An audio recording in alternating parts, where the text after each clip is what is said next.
pass right through are absorbed by the solar cell. Number of photons వచ్చేటప్పుడు కొన్ని reflect అయిపోతాయి, కొన్ని absorb చేసుకోబడతాయి. When enough protons are absorbed by negative layer of the photovoltaic cell, the electrons are freed from the negative semiconductor material due to the manufacturing process of the positive layer. These free naturally migrated to the positive layer, creating a voltage difference similar to the household battery. ఇది already మనకి ఇంతకుముందు కాన్సెప్ట్లో చెప్పుకున్నటువంటిది. ఇక్కడ ఏం జరుగుతుంది, sunshine అనగానే, light అనగానే it is light contains photons. Number of photons are incident on the solar cell, means they are incident on the n-type semiconductor. When the photons are incident on the n-type semiconductor, the electrons are free from the n-type semiconductor and migrated to the positive charged p-type semiconductor and create a voltage difference. This voltage difference gives us current. ఇది ఎర్లియర్గా మనం discuss చేసుకున్నటువంటిది.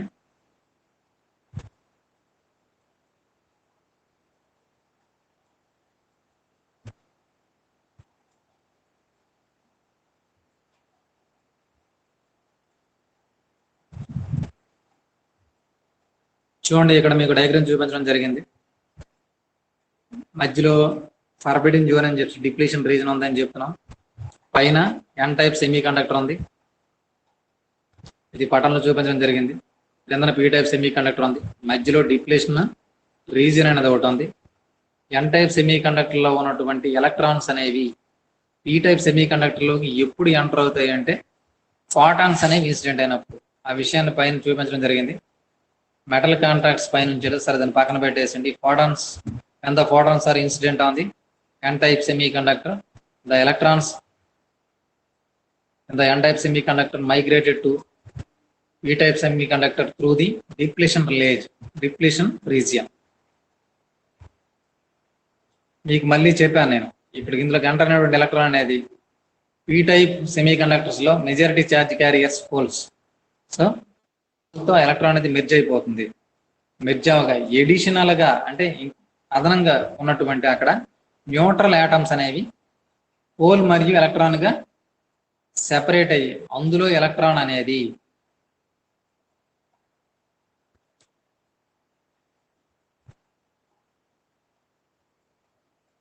బయటకు వచ్చి ఇలా బ్యాటరీలో ఉన్న positive charge చేరుకుంటుంది. ఇది continuous process. ఇలా జరగటం వలన ఈ సర్క్యూట్ లో ఎలక్ట్రిసిటీ అనేది జనరేట్ అవుతుంది. ఎందుకు? వోల్టేజ్ డిఫరెన్స్ అనేది పైన కింద ఎలక్ట్రాన్స్ యొక్క డిఫరెన్స్ వల్ల వోల్టేజ్ డిఫరెన్స్ వస్తుంది. వోల్టేజ్ డిఫరెన్స్ రావడం ద్వారా ఇక్కడ పవర్ జనరేట్ అవుతుంది.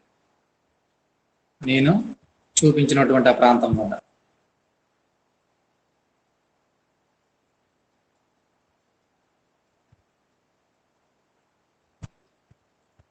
ఇక్కడ అడ్వాంటేజ్ డిసడ్వాంటేజ్ ఉన్నాయి. ఈ ఇంతకు ముందు ప్రీవియస్ క్లాస్ లో చాలా మీకు చెప్పడం జరిగింది.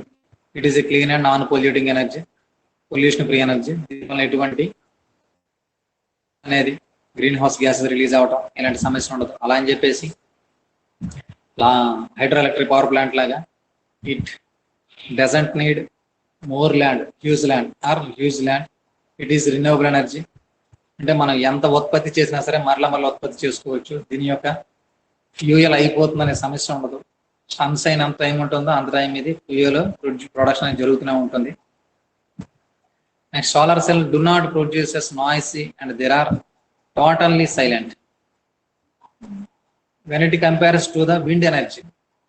Wind energy generation produces noise. అది చూడండి, ఆ విండ్ జనరేటర్కి ఉండేటటువంటి రోటర్కు ఉండే వింగ్స్ అనేవి తిరుగుతున్నంత సేపు నాయిస్ని క్రియేట్ చేస్తాయి, లేదా ఒక రకమైన ఫ్రీక్వెన్సీని ప్రొడ్యూస్ చేస్తాయి. ఆ ఫ్రీక్వెన్సీ అనేది చాలా జీవరాశులకి ఇంక్లూడింగ్ హ్యూమన్ బీయింగ్స్ చాలా ఇబ్బందికరంగా ఉంటుంది వాళ్ళ తాలూకా న్యాచురల్ ఫ్రీక్వెన్సీకి ఈక్వల్ అయిపోయినప్పుడు. కొన్ని జీవరాశులు అయితే అంతమైపోతాయి. అటువంటి నాయిస్ ఫ్రీ, అది నాయిస్ అనేది ప్రొడ్యూస్ చేస్తుంది విండ్ ఎనర్జీ, బట్ ఇది నాయిస్ ఫ్రీ, ఇది సోలార్ ఎనర్జీ అనేది. The requires very little amount of maintenance. Once it is established, no need of high maintenance.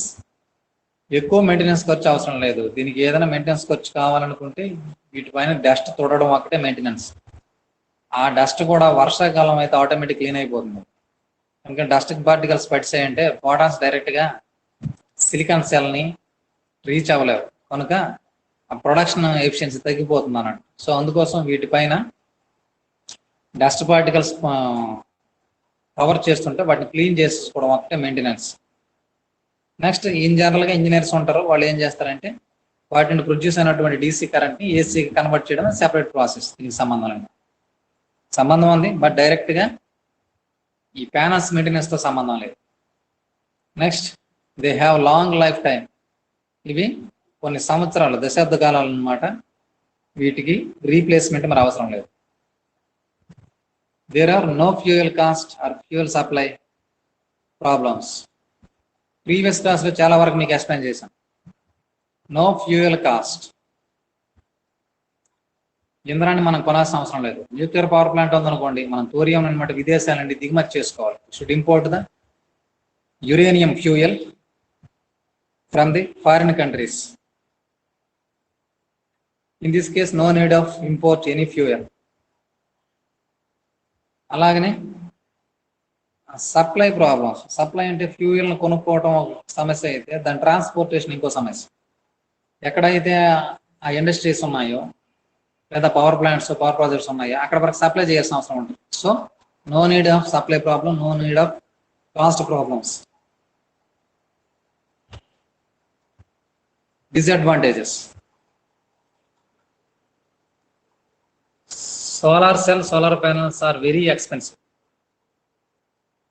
Establishment చేసినంత వరకు మాత్రం చాలా కష్టం. వన్స్ ఎస్టాబ్లిష్ చేస్తే అప్పుడు ఖర్చు తగ్గిపోతుంది. Energy has not to be stored in batteries. ఎనర్జీని బ్యాటరీస్లో స్టోర్ చేయలేము. ఎందుకు స్టోర్ చేయలేమంటే, స్టోర్ చేసినట్లయితే అది డీసీ ఎనర్జీ అవుతుంది. మనకు కావాల్సిన ఏసీ ఎనర్జీ, ఏసీలో కన్వర్ట్ చేసి పంపించేయడం. Next air pollution and weather can affect the production of electricity.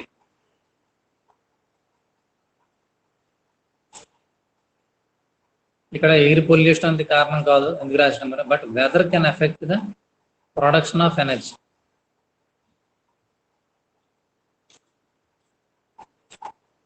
Weather అంటే క్లైమాటిక్ కండిషన్స్ సరిగా లేవనుకోండి.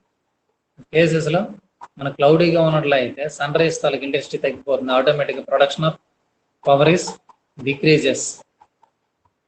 Next sun does not shines consistently.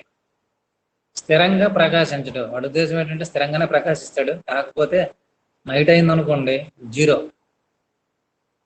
Radiation. Morning evening కాలం కూడా less radiation. Only mid of the day is high radiation. That is why sun does not shine consistently. Less efficient and costly equipment. సమర్థత తక్కువ మరియు costly equipment. మరి అలాంటప్పుడు దీనివైపు ఎందుకు చూస్తున్నామంటే, మనకు fuels అనేవి తగ్గిపోయినప్పుడు ఆటోమేటిక్గా కాస్ట్లీ అండ్ ఫ్యూయల్ పైన డిపెండ్ అవ్వాల్సిన అవసరం ఉంటుంది. ఇంకో విషయం ఏంటంటే, ట్రెడిషనల్ ఎనర్జీ సోర్సెస్ మనకు ఫ్యూయల్ ఎలక్ట్రిసిటీని అందిస్తున్నంత వరకు మనకి వేరే వాటిపైన కూడా అంత ఇంట్రెస్టింగ్గా ఉండవు. నాన్ ట్రెడిషనల్ ఎనర్జీ సోర్స్ వైపు చూడడం. ఎప్పుడైతే ట్రెడిషనల్ ఎనర్జీ సోర్సెస్ కాస్ట్ బాగా పెరిగిపోతుందో, ఫారిన్ డిపెండెన్సీ ఎక్కువైపోతుందో, ఆ కేసుల్లో ఆటోమేటిక్గా నాన్ ట్రెడిషనల్ రిన్యూవబుల్ ఎనర్జీ వైపు మనం అనమాట పూర్తిగా టర్న్ అప్ అవడం జరుగుతుంది. ఆ కేసెస్లో ఎప్పుడైతే జనాలందరూ నాన్ ట్రెడిషనల్ ఎనర్జీ సోర్సెస్ వైపు ఎప్పుడైతే ఇంట్రెస్ట్ చూపించారో, ఆటోమేటిక్గా ప్రొడక్షన్ పెరుగుతుంది. Number of companies industries establish అవుతాయి to produce the solar panels. Automatically the cost of the solar panels are decreased. Reliability depends on the location. మనం ఒక చోట అనమాట దీన్ని సోలార్ ప్లాంట్ని ఎస్టాబ్లిష్ చేసినప్పటికీ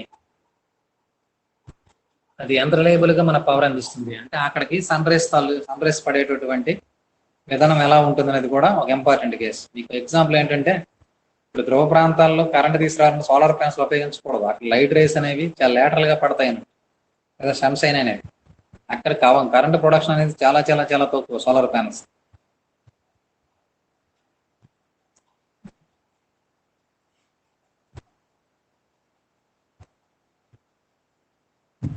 అదే ఈక్వటోరియల్ లైన్ కానీ 23 డిగ్రీ లైన్ కానీ 20 లైన్ ఆఫ్ కాప్రికార్న్ అని అంటాం కదా, కర్కాటక రేఖ, మకర రేఖ, ఈ మధ్య ప్రాంతాల్లో అయితే సోలార్ ప్యానల్స్ వల్ల వచ్చినటువంటి ఎఫిషియన్సీ చాలా ఎక్కువ ఉంటుంది. అంతకు మించిపోతేనే సోలార్ ఎఫిషియన్సీ గ్రాడ్యువల్గా తగ్గిపోతూ ఉంటుంది.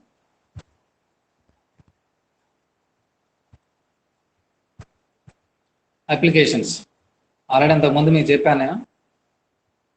అడ్వాంటేజెస్కి అప్లికేషన్స్కి మధ్య తేడా ఏంటి, ఇది ఒకేలా రాసేస్తున్నాం మనం, కాకపోతే రెండిట్లోనూ కొంచెం సిమిలర్గా కాన్సెప్ట్స్ ఉంటాయని ఉద్దేశం మీద మార్క్స్ చేస్తుంటారు. కానీ మీకు క్లారిటీ ఉండడం అవసరం. అప్లికేషన్స్కి అడ్వాంటేజెస్కి ఉన్న డిఫరెన్స్ ఏంటి ఎవరైనా చెప్పండి.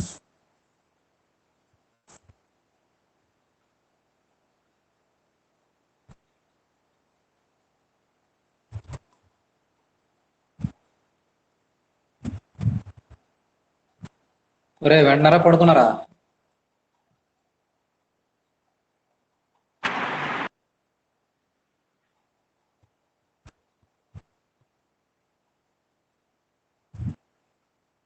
చెప్పండి రా.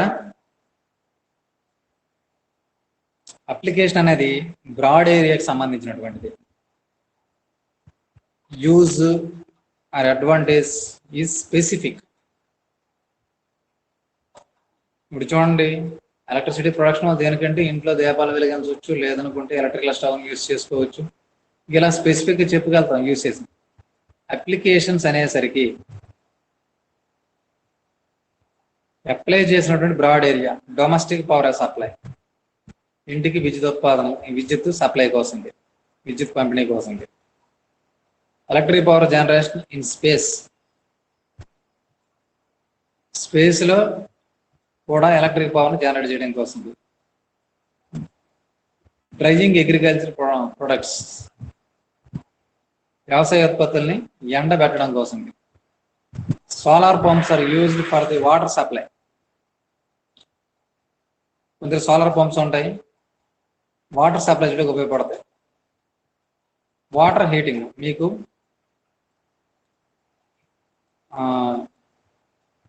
సోలార్ వాటర్ హీటింగ్ సిస్టమ్ అని చెప్పేసి మీకు చెప్పాను, SWHS. వాటర్ని హీట్ చేసుకోవడం కోసం. జనరేటింగ్ ఎలక్ట్రికల్ పవర్, విద్యుతోత్పాదన కోసం.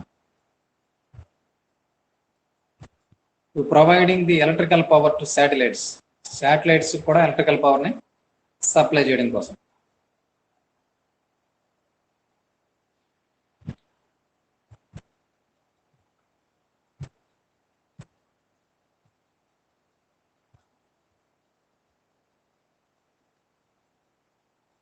ఇక్కడ యూజ్ ఆఫ్ సోలార్ పవర్ అనేది డయాగ్రమాటికల్గా చూపించాడు.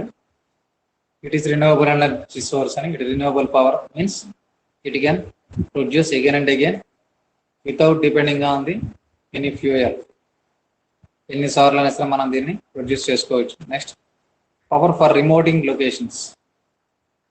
జనరల్గా పవర్ మనకు కావాల్సి వస్తే ఎక్కడో ప్రొడ్యూస్ చేసి ఆ ప్రొడక్షన్ ప్లేస్ నుండి మనకి ట్రాన్స్ఫర్ చేయాలి. ట్రాన్స్ఫర్ చేసినప్పుడు అయినటువంటి లాసెస్ చాలా ఎక్కువ ఉంటాయి, ట్రాన్స్మిషన్కి అయినటువంటి ఎక్స్పెన్సెస్ చాలా ఎక్కువగా ఉంటాయి. సో అలా కాకుండా సోలార్ ప్యానల్స్ని ప్రతి గ్రామానికి, ప్రతి విలేజ్, ప్రతి తండాకి, అలాగనే ప్రతి హౌస్ కూడా ఏర్పాటు చేసుకోవచ్చు. అదే రిమోట్ ఏరియాస్లోకి అయితే, ఎక్కడికైతే ఎలక్ట్రికల్ సప్లై మనం పంపించలేము అలాంటి ఏరియాల్లో అయితే, హిల్ ఏరియా కానీ ఫారెస్ట్ ఏరియా అయినట్లయితే, ఫారెస్ట్ ఏరియా అయితే పెద్దగా పాసిబుల్ అవుతుంది, కానీ హిల్ ఏరియా లాంటివి తీసుకున్నట్లయితే ఆ ప్రాంతంలో సోలార్ ప్యానల్స్ ఏర్పాటు చేయడం ద్వారా వాళ్ళు ఎలక్ట్రిసిటీని ఈజీగా పొందవచ్చు. వాటి కోసం ట్రాన్స్మిటెడ్ లైన్స్ ఏం అవసరం లేదు. ఆ ప్రాంతంలో ప్రొడ్యూస్ అయినటువంటి పవర్ని ఆ లొకేషన్లోనే డిస్ట్రిబ్యూట్ చేసుకోవచ్చు. అది సోలార్ సెల్ యొక్క అడ్వాంటేజ్. ఇప్పుడు ఏమంటుంటే ఈవెన్ స్పేస్లో కూడా దీన్ని యూజ్ చేయొచ్చు అని చెప్తున్నాం. నెక్స్ట్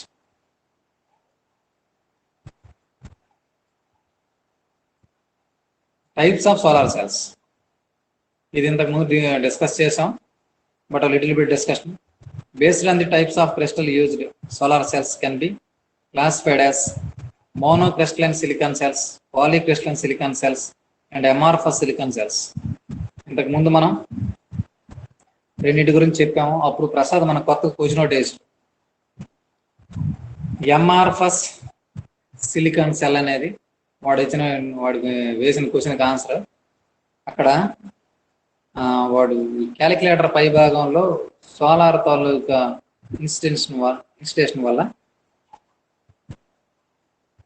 వితౌట్ బ్యాటరీ ఆ క్యాలిక్యులేటర్ వర్క్ చేస్తుంది అనమాట. అక్కడ సోలార్ అబ్జార్బర్ సెల్ అనేది ఒకటి మీద ఫిక్స్ చేయబడింది, చాలా సన్నగా తిని లేయర్ అనమాట.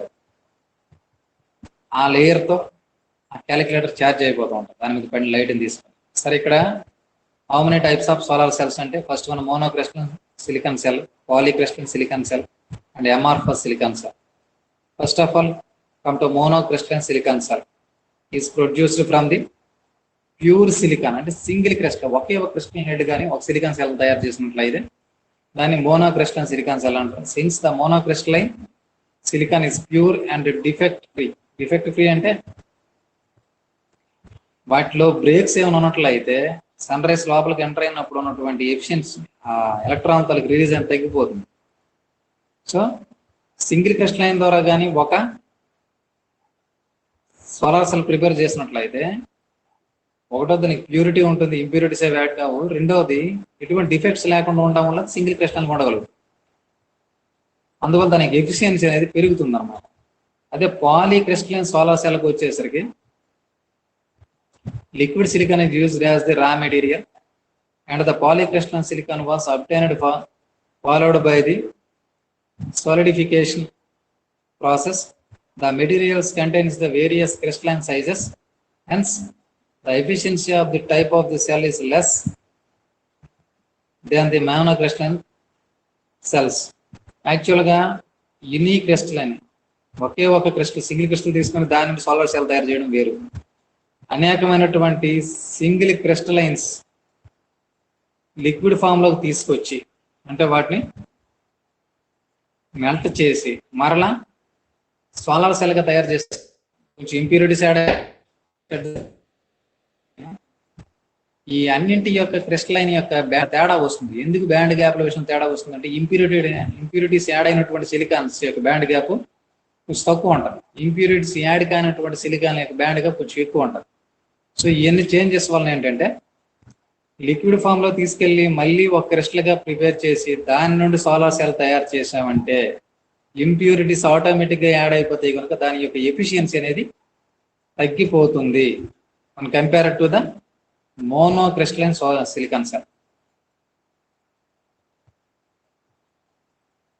చూడండి, ఇక్కడ అమార్ఫస్ గురించి మాట్లాడుతున్నాం. Amorphous silicon is obtained by the depositing silicon film on the substrate like glass plate.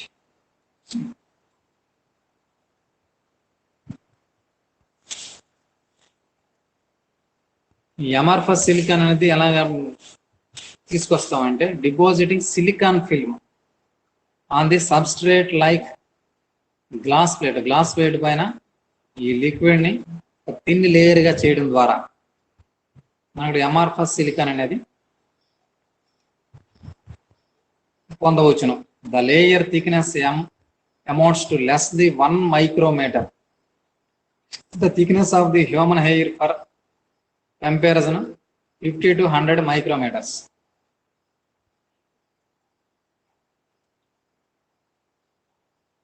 Prasad sir,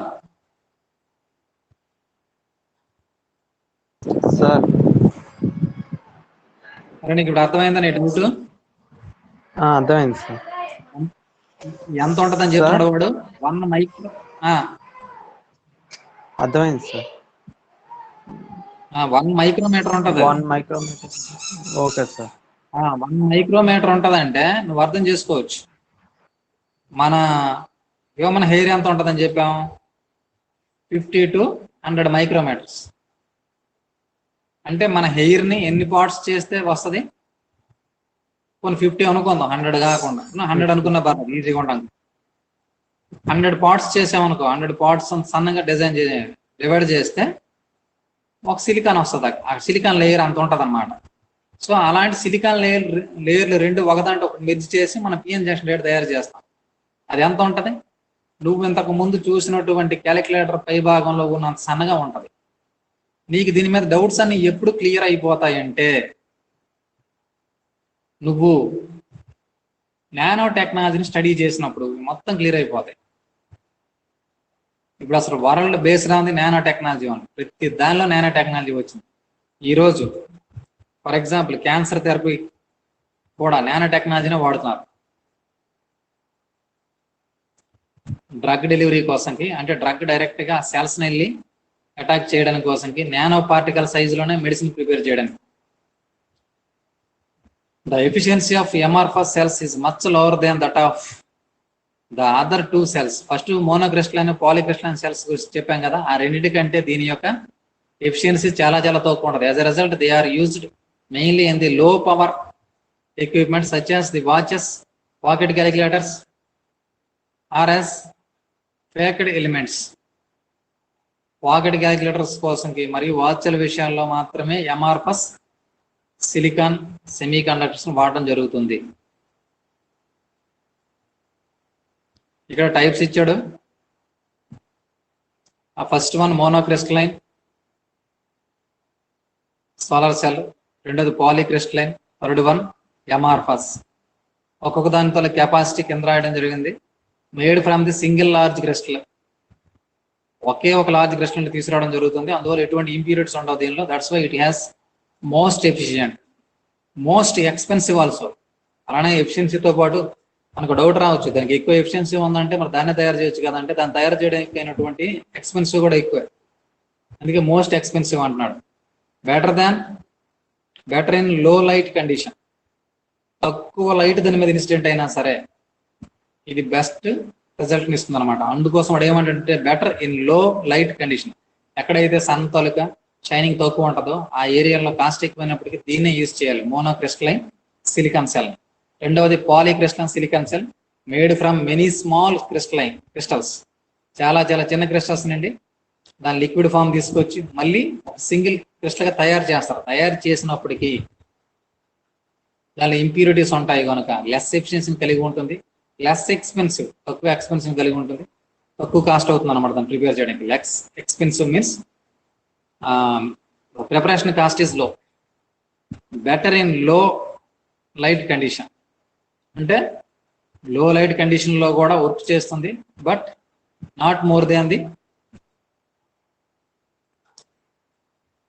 monocrystalline silicon. The last one is made from the small solar panels. Most efficient, most expensive than monocrystalline. It is not better than others. దీని cost ఎక్కువ అంట, efficient ఉంటుంది దేనికోసం కంటే battery charging కోసం, ఇలాంటి వాటికి చిన్న చిన్న వాటికి మాత్రం ఎఫిషియెంట్ గా పనిచేస్తున్నాం.